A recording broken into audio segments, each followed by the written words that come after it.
आणि या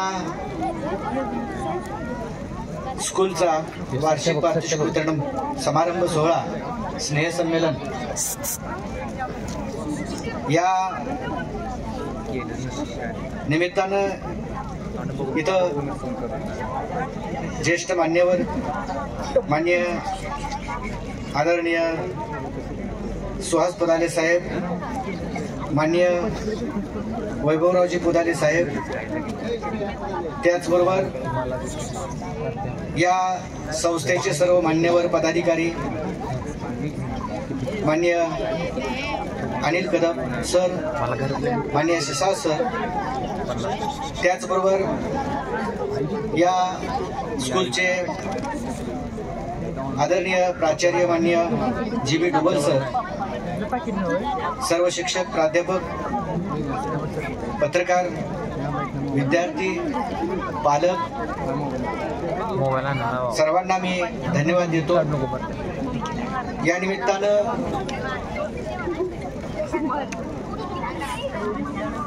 मान्य इथं उपस्थित असणारे अमोल सावंत साहेब, त्याचबरोबर ज्येष्ठ पत्रकार तुकाराम धायगुडे सर, माझे मित्रवर्य ज्यांचा 6वीच्या अभ्यासक्रमामध्ये पाठ आहे पण थोडा उशीर झाला, जे पत्रकार संदीप नाझरे असे, आणि व्यासपीठावरील सर्व मान्यवर, सर्व पदाधिकारी,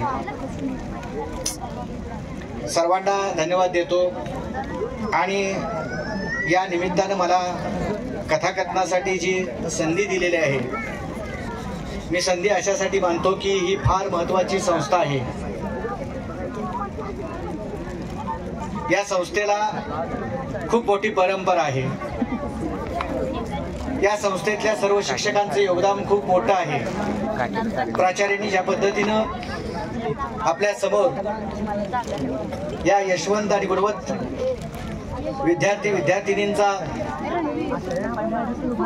जो काही यशाचा भाग होता तो आपल्या समोर आणला, तालुका पातळीवर नव्हे, जिल्हा पातळीवर, जिल्हा पातळीवर नव्हे तर राज्य पातळीवरती जसं शैक्षणिक क्षेत्रामध्ये या विद्यालयाचे विद्यार्थी चमकतात, 1 नव्हे 2 नव्हे सलग 3 नंबर हे संपादन करतात, त्याचबरोबर क्रीडा क्षेत्रातील अगदी कराटे पासून फुटबॉल पर्यंत सर्व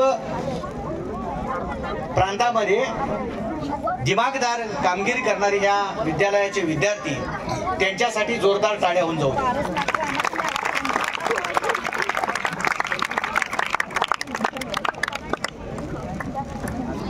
मला या निमित्तानं कथाकथनासाठी संधी दिलेली आहे। आदरणीय पुदाले साहेबांनी सांगितलं, कदम सर असतील, धायगुडे सर असतील,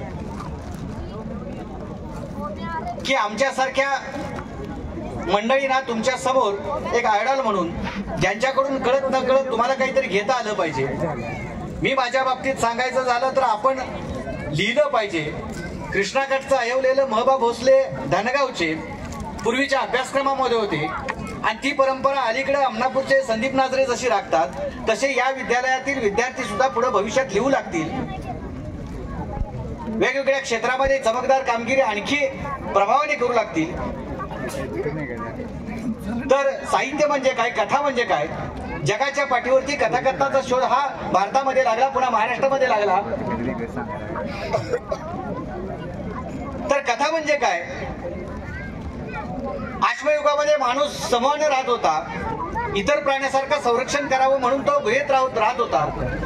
बोलण्याच्या प्रक्रियेतून भाषेचा जन्म झाला, पुढे शेती करू लागला, आणि ज्या माऊलीनं बाळाला 4 घास भरवत असताना जी काही चिवकाऊची गोष्ट सांगितली असेल, राजा राणीची गोष्ट सांगितली असेल, तिथं कथेचा जन्म झाला, आणि त्याच बाळाला झोपवत असताना अंगाई गायली असेल, तिथं कवितेचा जन्म झाला, आणि मग लीळा, चरित्र, महाभारत, रामायण या धर्मग्रंथातून कथा आपल्यासमोर येत गेली। मग पहिल्यांदा मराठीमध्ये पहिली कथा कुणी लिहिली? महाराष्ट्राला खूप मोठी परंपरा आहे, भजनाची आहे, भारुडाची आहे, अभंगाची आहे, कीर्तनाची आहे। ह्या परंपरेमध्ये दृष्टांत येतात, दृष्टांतमध्ये सुद्धा गोष्टी असतात। पण पहिल्यांदा मराठीमध्ये कुणी गोष्ट लिहिली तर ती तंजावर मध्ये लिहिली गेली। शिवाजी महाराजांचे वंशज सरपोजी राजे यांनी पहिल्यांदा मराठी कथा लिहिली 1818 ला, आणि आपण आज जो हिसाब वाचतो, हिसाब नीतीच्या गोष्टी, पशुपक्ष्यांच्या ज्या काही गोष्टी आपण ऐकतो, ज्या गोष्टींच्या तळाशी तात्पर्य असतं, ससा आणि कासव शर्यतीमध्ये कोण जिंकतं आपल्याला माहित आहे, त्याच्या खाली तात्पर्य आहे. मग ह्या गोष्टी पहिल्यांदा अनुवादित करून मराठीत कुणी आणल्या तर त्या सुद्धा सरकोजी राजांनी आणल्या.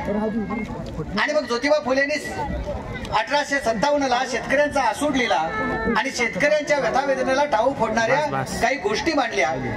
आणि ही परंपरा अलीकडे ज्यांना नुकताच साहित्य अकादमी पुरस्कार मिळाला ते पाठ पन्हाळ्याचे पन्हाळ्या तालुक्यातले कृष्णात खोत असतील. कथा लेखनाला जशी परंपरा आहे तशी कथा कथनाला सुद्धा परंपरा आहे. आपल्याकडे वाघ्या मुरळी धनगरी ढोल वासुदेव या लोककलावंतांनी लोककलेच्या माध्यमातून कथा आपल्याकडे आणल्या. पण मंचावरती पहिली कथा कुणी सांगितली तर गदी माडगुळकरांनी सांगितली. कृष्णाची करंगळी मोडली या नावाने ते साहित्यिक कार्यक्रम करायचे, गंभीर कथा सांगायचे आणि उरलेले 3 कथाकार धमाल उडवून द्यायचे. ते म्हणजे शंकर पाटील, द मा मिरासदार आणि व्यंकटेश माडगुळकर. कथा सांगती जनक कथांच्या नावाने त्यांनी साहित्यिक कार्यक्रम सुरू केला. हा कार्यक्रम इतका लोकप्रिय झाला, पॉप्युलर झाला, वाडी वस्तीपर्यंत गेला. हा कार्यक्रम काय आहे पाहायला म्हणून वामनदादा होवाळ गेले. त्यांनी तो पाहिला, ऐकला, अनुभवला. आपली माय बोली मातृभाषा कथेच्या माध्यमातून 134 देशामध्ये पोहोचवण्याचं काम या मातबर मंडळीने केलं. मग कथा जशा व्यथावेदनेच्या गोष्टी आपल्याकडे घडत असतात तसा अस्सल विनोद सुद्धा आपल्याकडे घडत असतो. पुण्या मुंबईकडचे लोक काय म्हणतात, अस्सल विनोद आमच्याकडे आहे आणि व्यथावेदना ग्रामीण भागाने लिहाव्या असं काही नाही. मळण गावातल्या चारुता सागरांनी 9वीच्या अभ्यासक्रमामध्ये वाट नावाची कथा होती. ती गंभीर कथा लिहिली. तितक्याच ताकदीने शंकर पाटील, दमा मिरासदारांनी विनोदी कथा आणल्या. आपल्या आजूबाजूला विनोद घडत असतात, आपल्याला पकडता आले पाहिजेत. आता साधी साधी गोष्ट बघा, आमच्या गावची अलीकडची ओळख म्हणजे आमचं गाव म्हणजे दारूबंदीचं गाव. पण ज्या दिवशी दारूबंदीची घोषणा झाली त्या दिवशीच रात्री चौकात दोघं डांगडी फुल टॉस. त्यातलं एक होतं तरुण आणि एक होतं म्हातार. त्या तरण्याने काय केलं, म्हाताऱ्याचा गचुरा धरला होता, त्याला दाब द्यायला लागला. ए म्हाताऱ्या, एका बुक्कीत 32 तासच पाडी. ए म्हाताऱ्या, एका बुक्कीत 32 तासच पाडी. त्यानं सारखा टिकरा लावलेला. म्हातार मातूर लय लय कैंगटीला आलतं, लय घायला आलतं. म्हटलं कशाला मला दाब देते, जाऊ दे मला घालला. एक म्हाताऱ्या, एका बुक्कीत 32 तासच पाडी. सारखा ठोका लावलेला. म्हातार लय लय कैंगटीला आलं, लय लय घायला आलं. म्हटलं कशाला मला दाब देते, जाऊ दे मला घालला. माझ्या तोंडात एक तर दात आहे का? नसलं म्हणून काय झालं, बसवून पाडीन पडे का बुक्कीत 32 तासच पाडी. माणसं काय बोलतात ते कळत नाही, पण बोलून गेल्यानंतर पुन्हा आपल्या लक्षात येते की बाबा इथं विनोद झाला, तो आपल्याला टिपता आला पाहिजे, पकडता आला पाहिजे. मी शेतातनं गावाकडे यायला लागलो होतो, गावाच्या जवळ आलो आणि पावसाची चळक आली.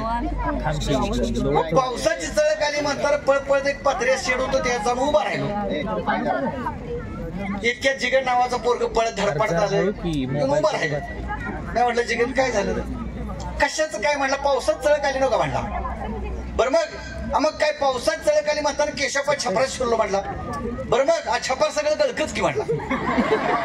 बरं मग काय सगळं भिजलोय नव्हतं म्हटला. बरं मग काय कथा सांग तुम्ही म्हणली. नका पावसाची चळक आली म्हणताना केशवपा छपरात शिरलो, छपर सगळं गळकच, भिजलोय नव्हता. ती फाड फाड फाड बोलून मोकळं झालं. मला काहीतरी बोललं पाहिजे, मी काय मागचा पुढचा विचार केलाय. मी फाड दिसता बोलून मोकळं झालो. तुला काय अक्क बिक्कल होती का नाही? तो म्हटलं काय झालं, नका पाऊस उघडोस तर छपराच्या बाहेरच उभा राहायचं. पुन्हा माझ्या लक्षात आलं की आपण बोलण्यातनं काहीतरी चुकलं. म्हणजे माणसांच्या बोलण्यातनं चालण्यातनं विनोद होत असतात, ते आपल्याला नेमकेपणाने टिपता आले पाहिजेत. आमच्या शेजारी म्हातारी होती, चक्कड म्हातारी, पण एकमेकांच्या लय लय जीव, लय लय मया, लय लय प्रेम. जळणाला गेलं दोघं संघ संघ जायचे, पाण्याला गेलं दोघं संघ संघ जायचे. दोघांनी पण दिसत नव्हतं, पण तांदळाचं ताट घेऊन निवडत बसायचं. हे बघितलं ऐकल्यानंतर म्हटलं लका का असं जर एकमेकाला लढा लावला तर महाराष्ट्रात किती जणांचे संसार सोन्यास होतील. असाच दिवस जात होतो. मी आपला रस्त्यानं जात होतो, येत होतो, जात होतो, येत होतो. एक दिवशी वाकून बघावं म्हणलं आजी आजोबाचं काय चाललंय. तर गंमत असं झालेली की म्हातारं जेवत होतं आणि म्हातारं त्याला वाढत होती. मला जरा प्रश्न पडला. आजीला म्हटलं आजी आत येऊ का. आजी म्हटली की बाळा त्याच्यात काय. मी आत गेलो. आजीला म्हटलं आजी मला एक प्रश्न पडलाय विचारू का. म्हातारी म्हटली विचार की बाळा त्याच्यात काय. नव म्हातारपणाची काठी, एकमेकाचा आधार, एकमेकाला लई जपतायसा. कुठलं बी काम तुम्ही संघच करताय. जळणाला गेलं संघ जाताय, पाण्याला गेलं संघ जाताय. दोघांनी पण दिसत नाही पण तांदळाचं ताट घेऊन निवडत बसताय. कुठलं बी काम तुम्ही संघ करताय. मग मला सांगा तुम्ही दोघं संघ का जेवत नाही सांग. माझा प्रश्न बरोबर होता.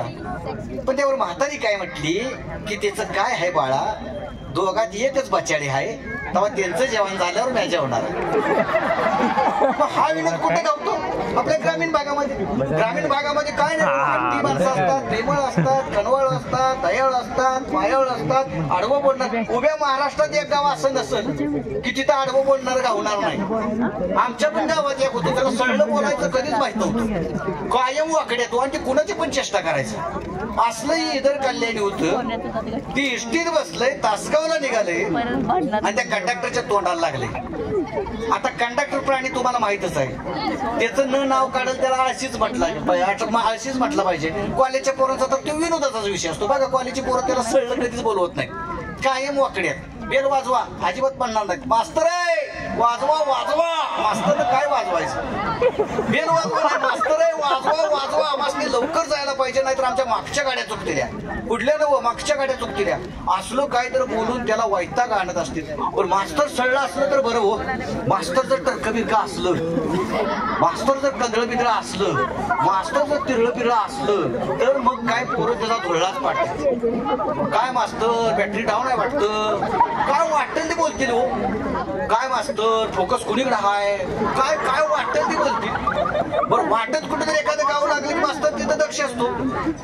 इष्टी थांबली की ती काय म्हणत तर ती मध्ये उभा राहिलेली पोरं दारातल्या पोरांनी आर्डर देऊन मोकळी म्हणणार काय पोरांना टोपान उघडा. इष्टी दार म्हणजे टोपान. बरं आमच्या गावासारखं गाव असतं की अप्रोच रोडनं गावात इष्टी घुसत्यात, वळून खड्ड्यातनं नाचत नाचत मागं सरकते. तिथं मग तो लय दक्ष असतो.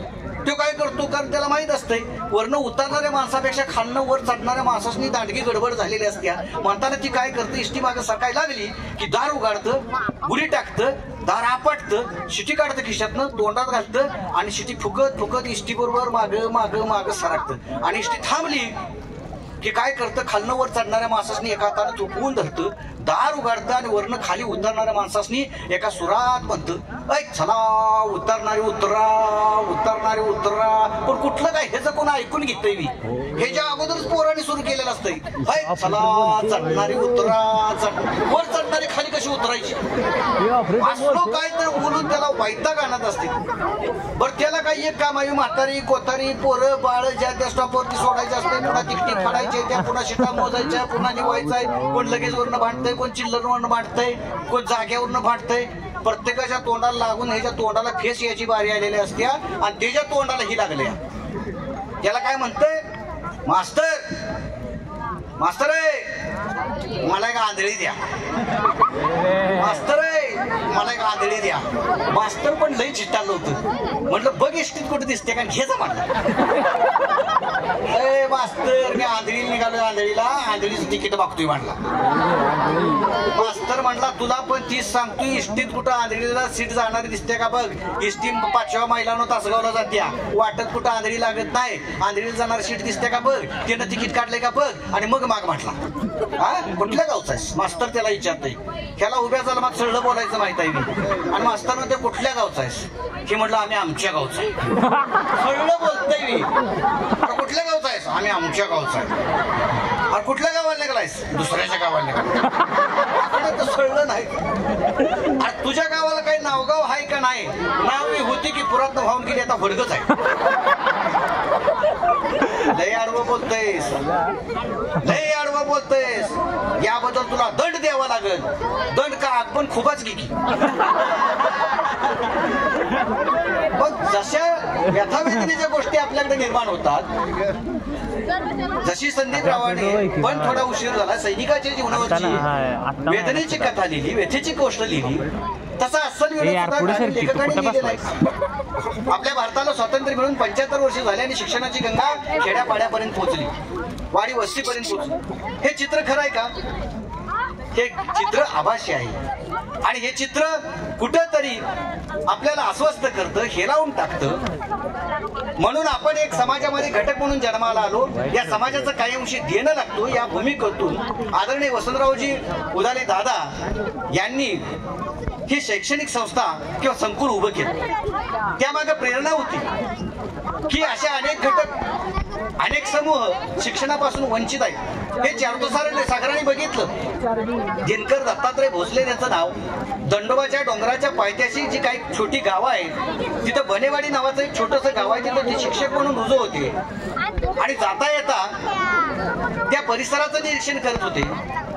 भारताला स्वातंत्र्य मिळून इतकी वर्ष झाली आणि एक समाज अजून शिक्षणापासून वंचित आहे, अखंड समाज. आणि त्या समाजाकडे यांचं लक्ष वेधलं गेलं. तिथं त्यांची पालं उतरली होती आणि त्या पालामधली म्हातारी मरणपंथाला लागलेली होती. 4 दिवसांची सोबती होती आणि त्या म्हातारीचा जीव अडकला होता तिच्या लेखीत. आणि तिची लेख तर कुठं सांगोलेला असते. मग लिहिता वाचता आला असतं तर पत्रव्यवहार झाला असता आणि माया लेखींची भेट झाली असती. हा या गोष्टीतला एक अनन्वय साधारण संबंध त्यांनी अधोरेखित केलेला आहे. म्हणून व्यथावेदनेच्या गोष्टी जशा ग्रामीण भागाने जन्माला घातल्या तसा अस्सल विनोद सुद्धा ग्रामीण संस्कृतीतच निर्माण होतो. पुण्या मुंबईकडे दारबंद संस्कृती असते.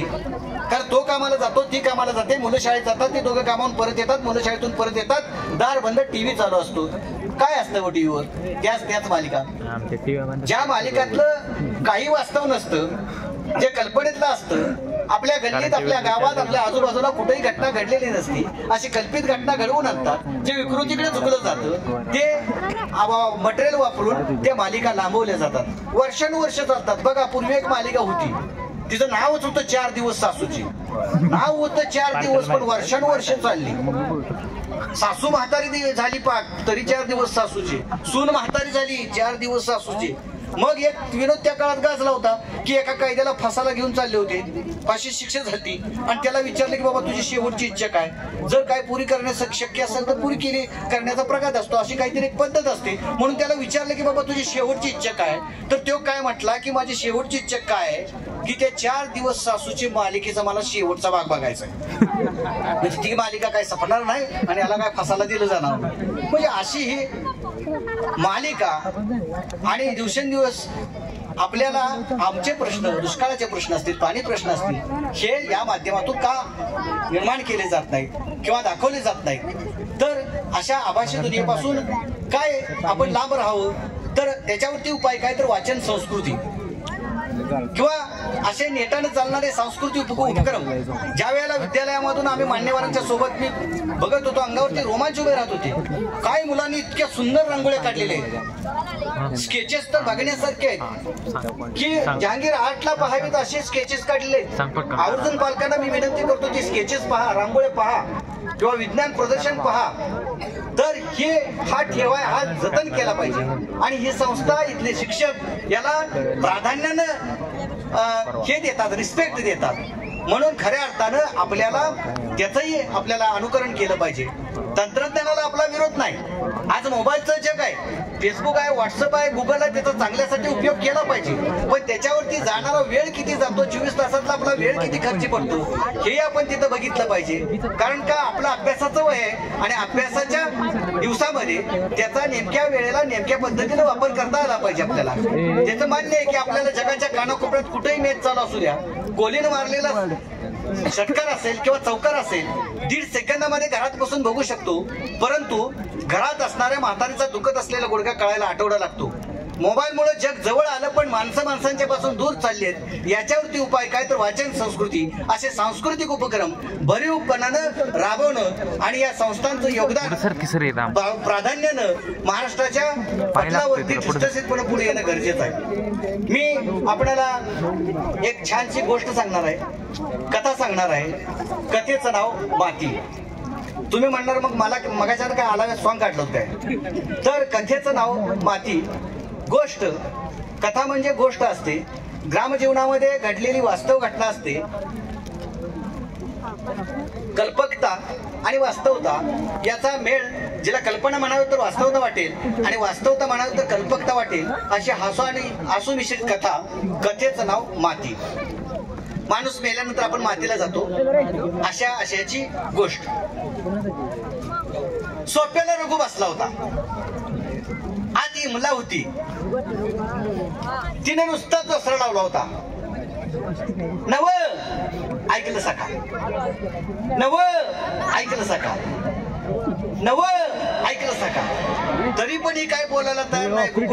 फुगून बसलंय. तुटलेली मुरकी आणि मुसके घेऊन तुनत बसलंय. इमलीला वाईट वाटायला लागलं. राग आला. पायातल्या जोडव्यात दान दान आपटत उमऱ्यात बाहेर आली आणि नवऱ्यावरती डाबारली. म्हटली, तुमच्या मनात काय ते तर सांगा की.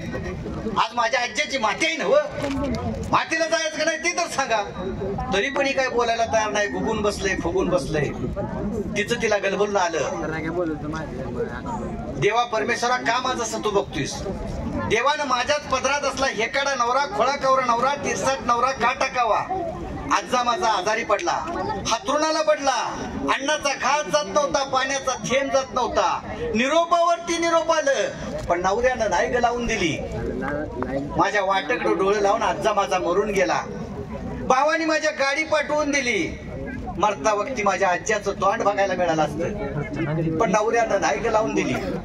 आज मातीचा 3रा दिवस. सकाळदंड मिनत्या करत्या, जायचं का नाही. तो काहीच बोलायला तयार नाही. तिला गलबलून आलं आणि रागाच्या भरात नको तो तोंडात शब्द गेला. नवऱ्यावरती डापारली. म्हटली, तुमच्या कानात काय डिबरे मारलेत काय? माझ्या आज्याची माती आहे ना, मातीला जायचं का नाही ते तर सांगा. तसं ती पण झिट्टाला म्हटलं, होय त्याची माती असू दे, उत्तरकारी असू दे, आपण शाप म्हणजे शाप येणार नाही. तशी पडत्या आवाजात इमला म्हटली, अहो एवढं का आतून बसलाय सांग. हे बघ, तड्या तापडीनं वड्या भाकरीनं भाकऱ्या बांधून चालायला बरं. तुला जायला नग म्हटलंय का? अहो मी तीच सांगते, माणसानं सुखाच्या नाही निदान दुःखाच्या याला तर जाऊ नये का? काय त्याला सुख दुःख कळतंय? आम्हाला काय सुख दुःखच नाही. अहो पण मेला म्हणून काय झालं? अहो पण एवढं का आटून बसलंय? बघ म्हटला, तुला जायला नका म्हटलंय का? आपल्या लग्नाला अजून वरच वयाचं आहे, नवं पाहुणं. तुम्ही जर नाही आला तर 4 चौकात बरं दिसणार नाही. समदपै पाहुणं नावं ठेवले तर. आपण एवढं का आटून बसलाय सा? का आटून बसलोय? लाल भडक डोळं केलं आणि रागानं तिच्याकडे बघायला लागला. म्हटला, तोंड बंद कर म्हटला, तोंड पहिल्यांदा, नाहीतर चपकाच्या वादीनं फोडीन म्हटला. नवरा आपला हेकाडा आहे, तिरसाट आहे, खोळा कवरा आहे. रागाच्या भरात आपल्याच अंगावरती हात टाकायला कमी करायचं नाही. तिला हुंदका आला, पदराचा बोळा तोंडात कोंबला. रडतच बाळीत पळाली. भीतीला पाठ लावली आणि ढसा रडायला लागली. तिने गैवर मांडला, तो माझाचा होता, तो माझ्याच रक्तातला होता. ज्याचं जळतं त्याला कळतं. देवा परमेश्वरा, का माझं सत्व बघतोय? मग ह्याला पण जरा गलबलून आल्यागत झालं.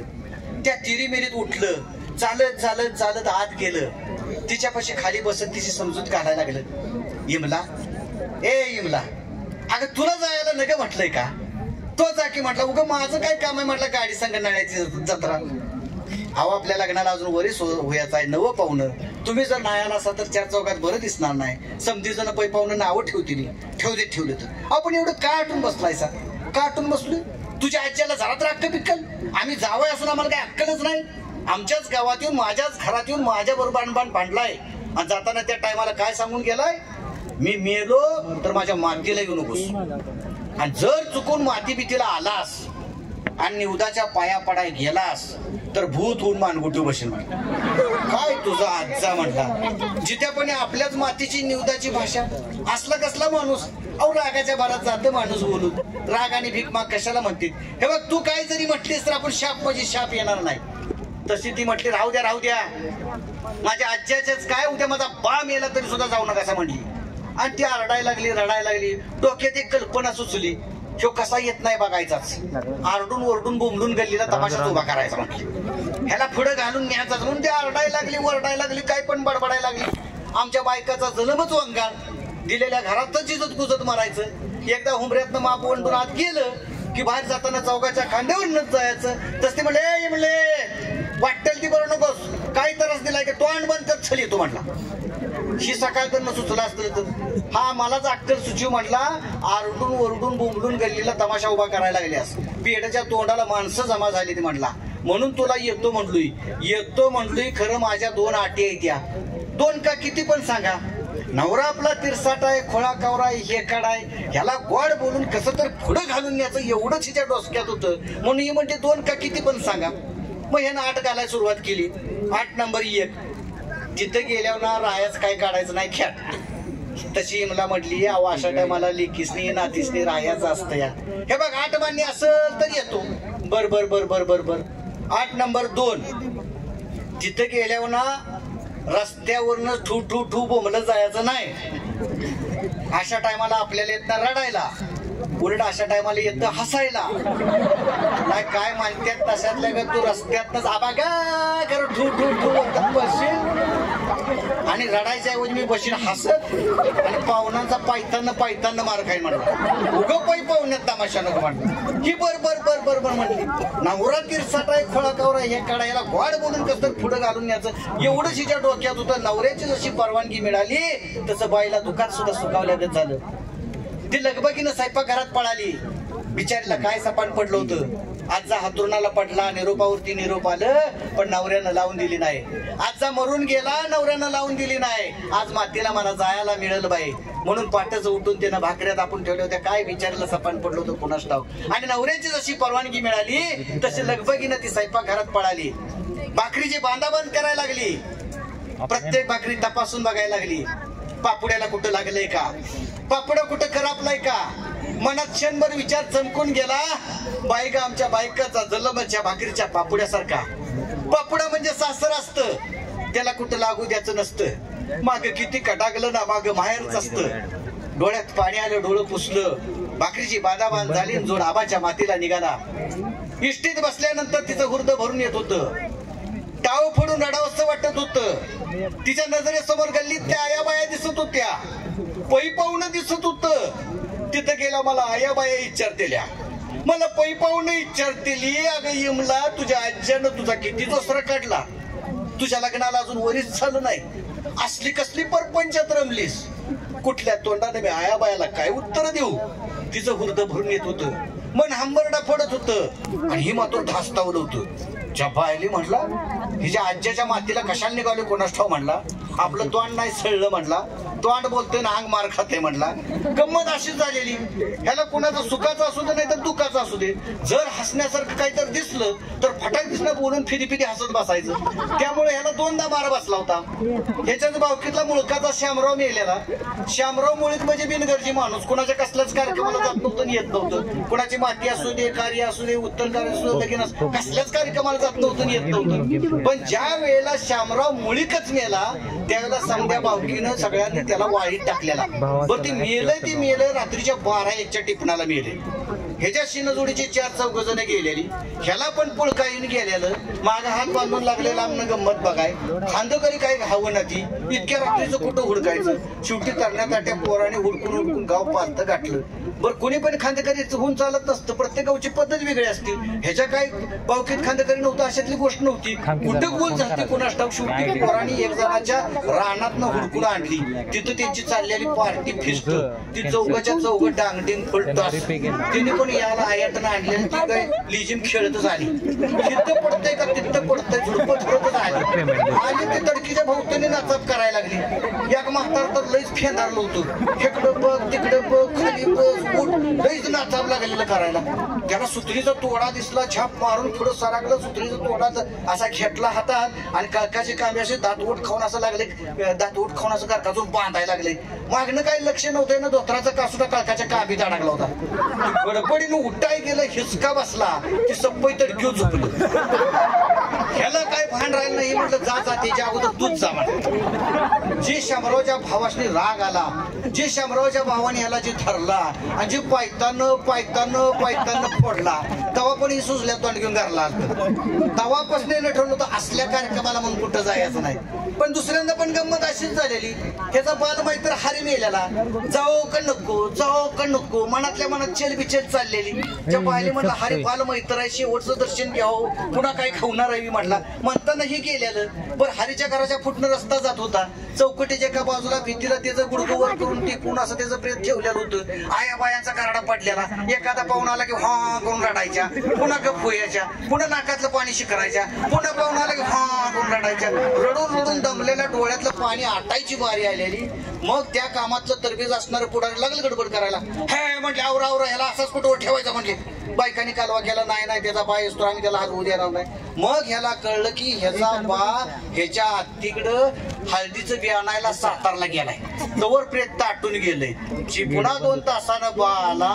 तोवर प्रेत पाक ताटून गेला. बानं तोंडावरून हात फिरवला, दाय मोकलून रडला. ती ताटून गुडघं वर करून असं टिकून बसविलेलं होतं.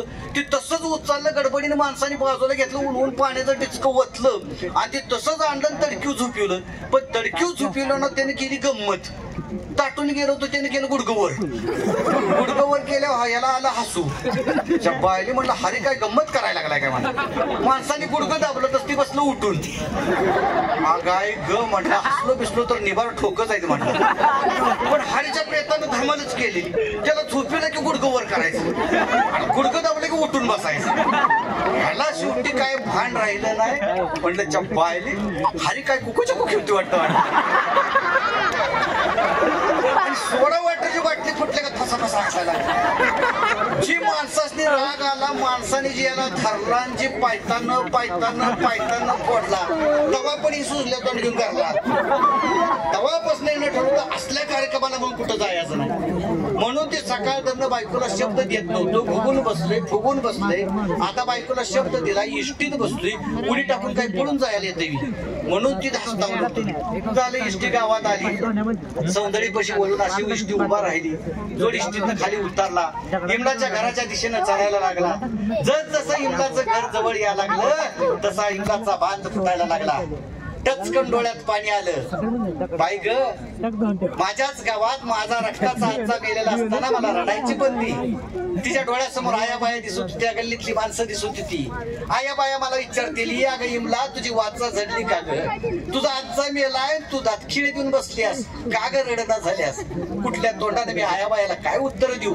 भरल्या डोळ्यानं तिरक्या नजरेनं नवऱ्याकडे बघितलं. नवऱ्याचं लक्ष तिच्या नवरा धरून आणलेल्या काही जगात खाली मान घालून चालला होता. आणि तिरक्या नजरेनं तिच्याकडे बघून दाब देत होता. इमले घोटाळा करशील याला ख्या पडल्याला सांगित नाही म्हणशील. जसं दाब देत तसं तिला लयच हुदकार याचा. पदराच्या गोळ्याने दाबून धरायची. झालं घर जवळ आलं. घर कसला चौसुपी वाडा होता. वाड्याच्या फक्त रस्ता जात होता. दोन्ही बाजूला दगडाचा खेळ आहे. त्याच्या पै पाहुणं बसले ती. 8 याचं त्याचा सासरा बसला. या पुढच्या तोंडाला बसला संपा पैलवानकडे मेहुणं म्हणायचं ती बसली. ती माणसांच्यात आपल्या चर्चा सुरू झाल्या. अरे गुटकीचं पाहुणं आलं का?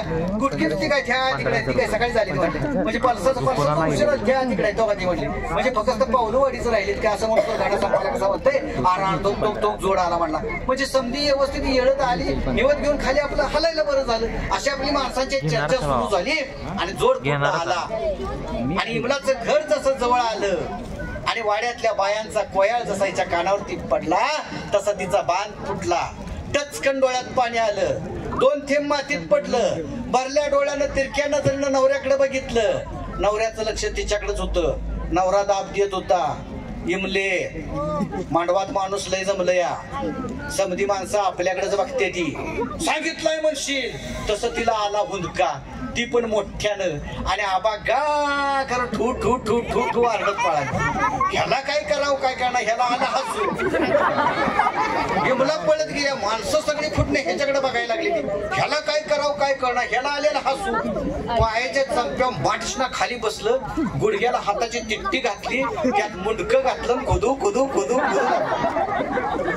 समोर माणसं बघतील का? माणसाची काय माहिती हसते का रडतय ती. माणसाची वाटलं की रडायच लागलं या. हे तर नुसतं खूप हालत होतं. नुसतेच निवडणुका झाल्या होत्या ग्रामपंचायतीच्या. थेट निवडून आलेलं थेट सरपंच थेटच समोर होतं. लय उत्साही कार्यकर्ता. जिथं तिथं पुढं असायचं. ती एकदम आराटलं. त्याला राहुलं नाही. हाय लका लका लका पाहुणा लय का काय दिसते. ही पण ह्याच्या काना पडलं. लयच लागला हसाय. आई शपथ म्हटला निबर ठोकाई दादा.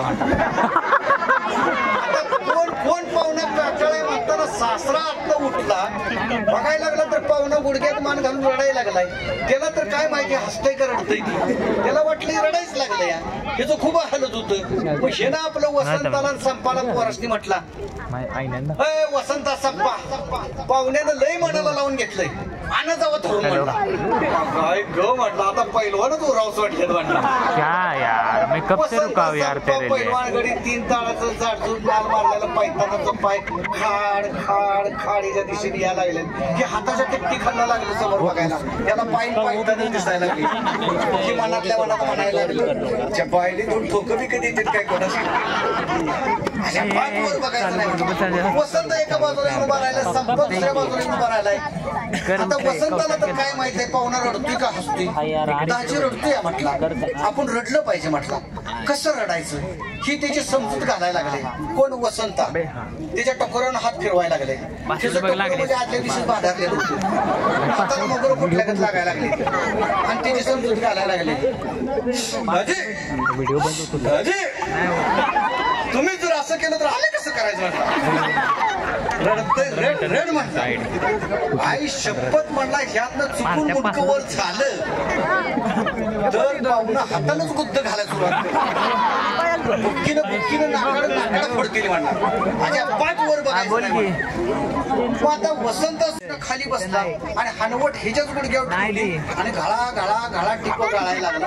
त्याला उमका फुटत नव्हता. जुन्या गाण्याचं कॅसेट जाऊन अडकावून एकच शब्द थडकावा आणि पुन्हा पुन्हा ऐकायला यावा तसं ती एकच शब्द म्हणते. ती काय म्हणते अजित तुम्ही गप्पा अजित तुम्ही गप्पा. गप्पच की म्हणला. तिथं म्हणलं माझं मला काही करणं ही का माझ्या मागे लागले.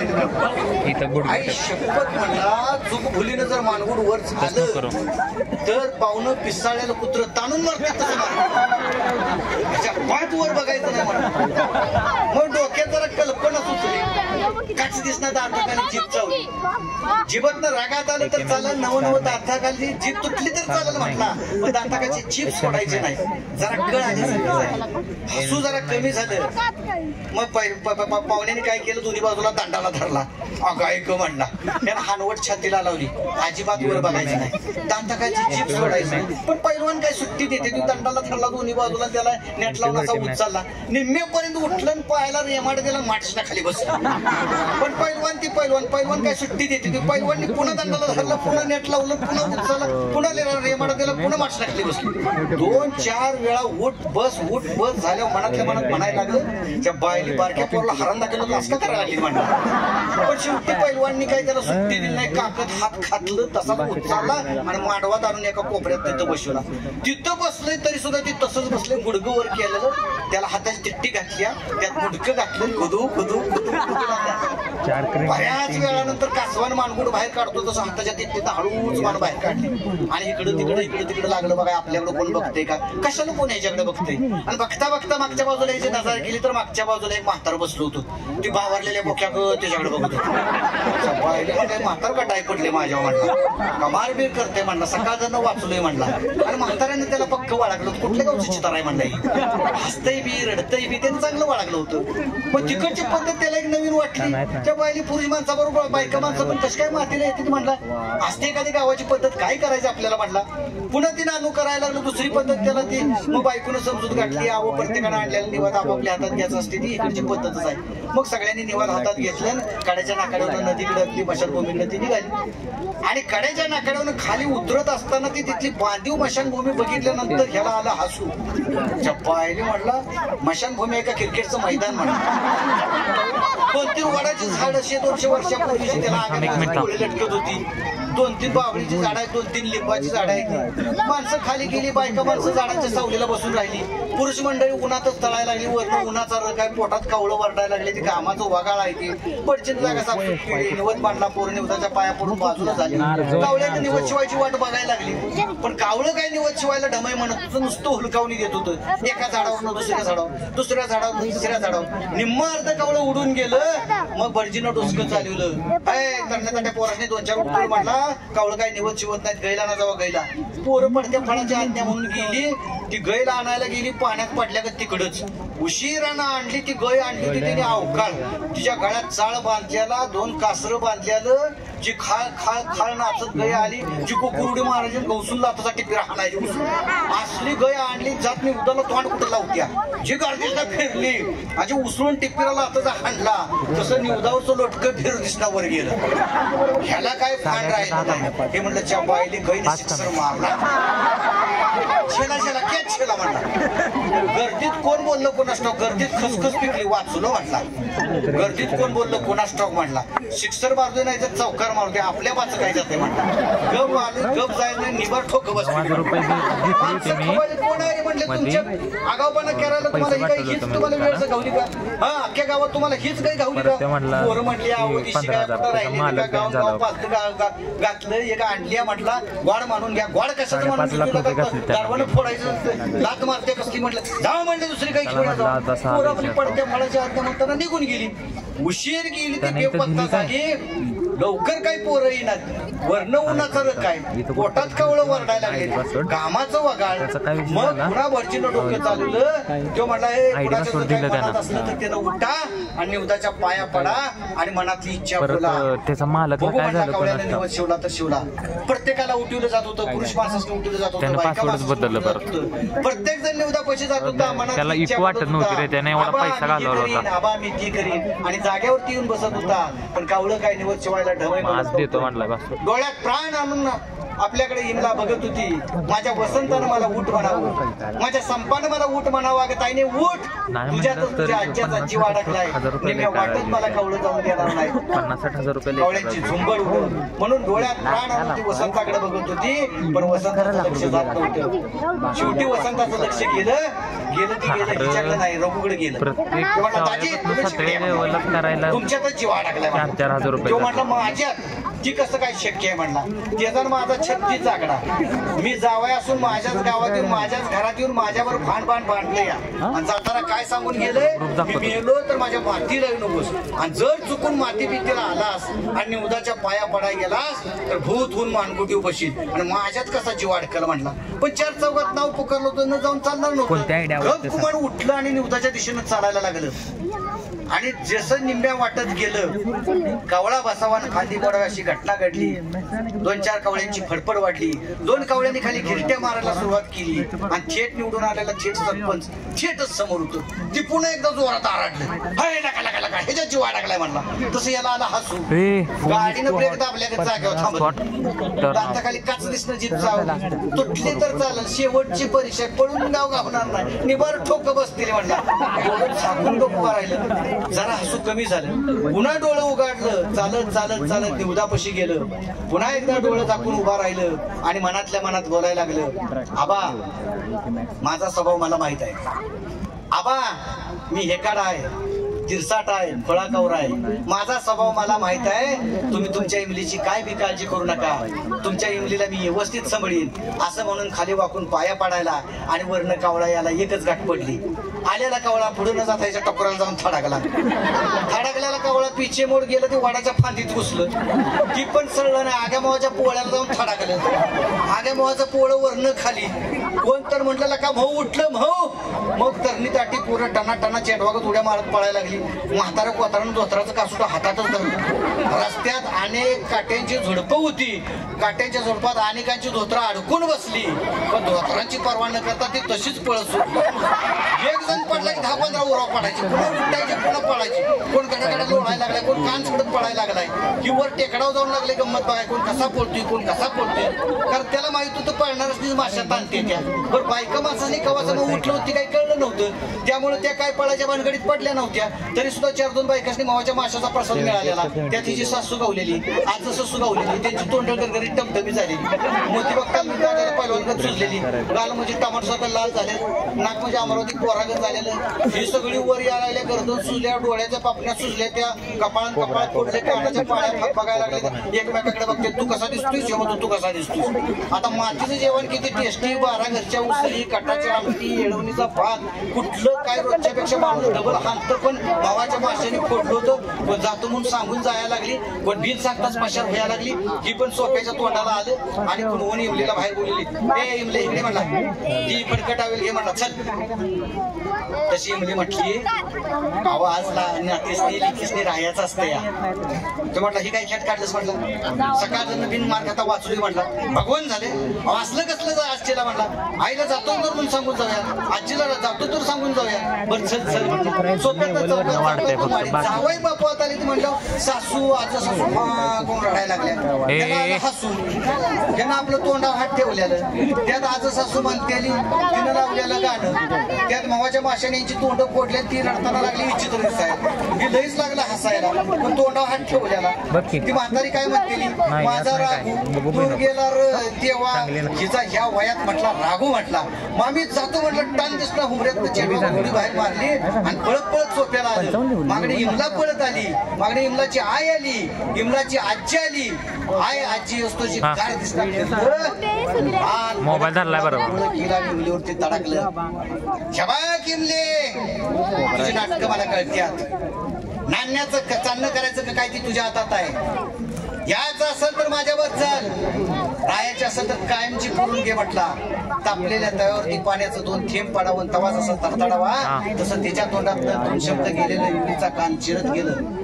तिला काय कळायचं समजना, रागाने थर थर थर अंग कापत होतं, डोळा आग वकत होतं. पुन्हा एकदा तडाकलं, घ्या बा किमले, घ्यायचं असेल तर माझ्यावर चल, राहायचं असेल तर इथंच राहा, समोरच्या 5 मिनिटं तुझी वाट बघीन, आलीस तर माझी माझ्या गावची वाट, नाहीतर कायमची पुरून घे म्हटला. आणि ताड ताड ताड झोत्यानं उतरलं, चपला पायात सरकून झम झम झम झम निघून गेलं.